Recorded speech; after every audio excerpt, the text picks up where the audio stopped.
Throughout history and societies, there has been a constant divide between the haves and the have-nots. What has not been constant is the way in which the rich of a particular society choose to treat the poor.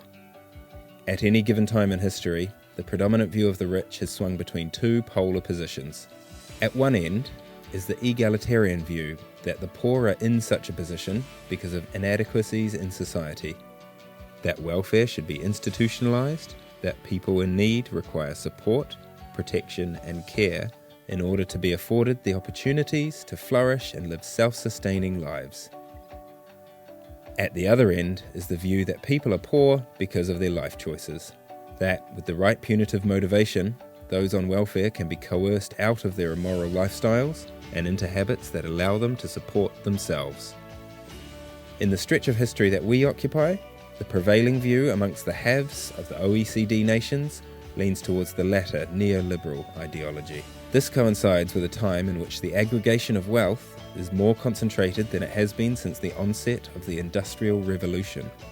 The result being that, in a time when more people find they are slipping below the breadline than in any other time in recent history, those with the means and influence to help them are largely adopting the view that it is these struggling families' own fault.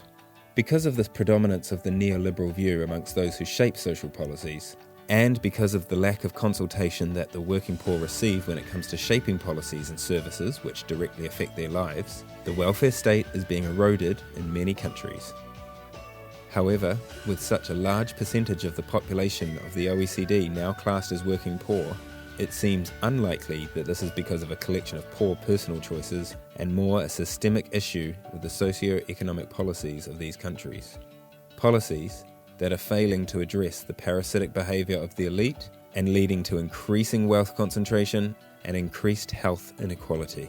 The effect of this is increasing pressure on the lives of the working poor, affecting their financial independence, health, and well-being.